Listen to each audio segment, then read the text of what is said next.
Welcome to Healthcare Musings, a podcast dedicated to the discussion of critical care and healthcare in general. Here's your host, Dr. Hesham Hasabal. Hello, everybody. Happy to have you with me. As I reflect on my job as an intensivist, as a critical care specialist, it comes to my mind that I am waging two main battles every time I walk into the intensive care unit. The first battle is the obvious one, and that's the battle against critical illness.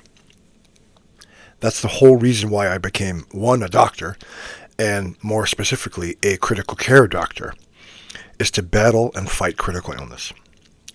And the battle of critical illness, or the battle against critical illness, is ferocious.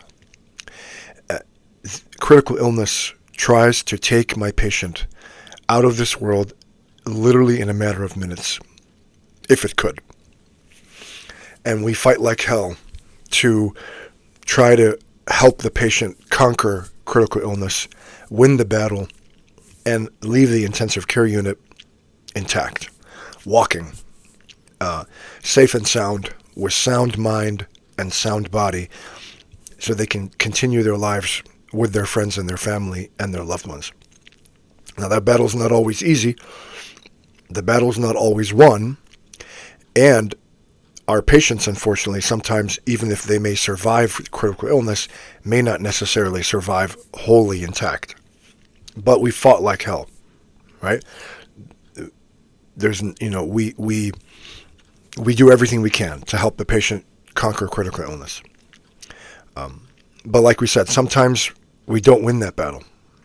And most of the time we do, and it's wonderful. And the feeling of watching someone near the brink of death recover from critical illness and get better, the feeling it brings is nothing short of exhilarating. It's absolutely amazing. And it's oxygen that fuels me for days and weeks to come, months to come even. Unfortunately, sometimes we can't win that battle. Sometimes, no matter what we do, despite everything we do, we cannot win the battle. We cannot defeat critical illness. We can't conquer critical illness. And so now my fight switches. The battle switches to fight against an undignified and ignoble death. There are terrible ways to die.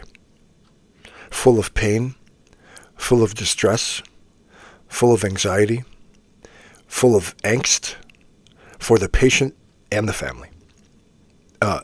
Even worse for families, full of guilt. That is a horrible way to die. People, many times, will die not on their own terms. That is also horrific. And so, as a critical care specialist, as an intensivist, my job, if I know that I'm not going to win conquer critical illness, then my job as my patient's doctor is to fight like hell against an ignoble and undignified death. I have to make sure that my patient dies with comfort and dignity on their own terms. And if I can help minister, and I use that word purposely, minister to the family to help them and help relieve their burden of guilt, all the better. And I'll fight like hell every time to do that. And so those are the two main battles. Yet there is a third battle that I wage as an intensivist, and that's the battle for the organ donor.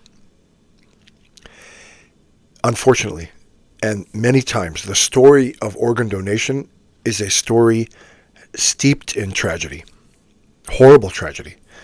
A suicide, a horrific car accident, a terrible stroke, cardiac arrest.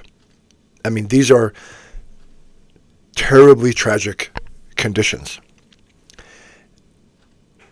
And unfortunately, the uplifting story of organ donation almost always begins with a tragedy.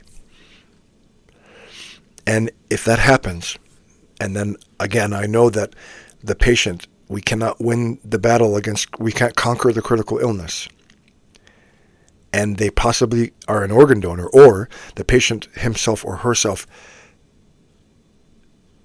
signed up to be an organ donor, then that's my third battle. I fight like hell to make sure that everything is done so that that patient can give the ultimate gift of life for one or more people who are suffering from end-stage organ failure.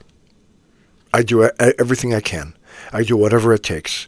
I work here in my main practice. It's Gift of Hope in Illinois.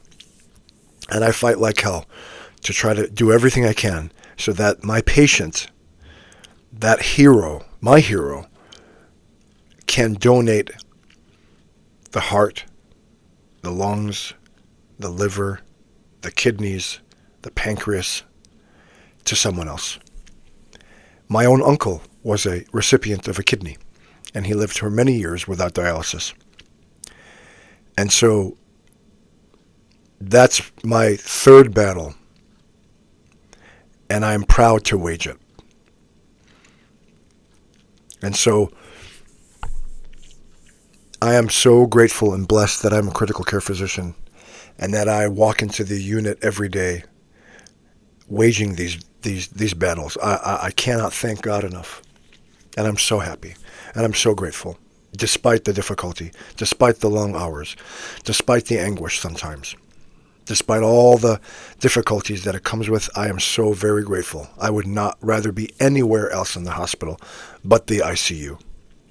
Waging that battle against critical illness, waging that battle against an ignoble and undignified death, and also, from time to time, waging that battle for my patient who is going to give the gift of life to others. And I am so very blessed and so very happy to be in the thick of that battle. Thank you so much for your time and attention, and until next time, this is Hashem Hasabala signing off on Healthcare Musings. Thank you for listening. To get every episode delivered directly to your inbox, please subscribe at healthcaremusings.com.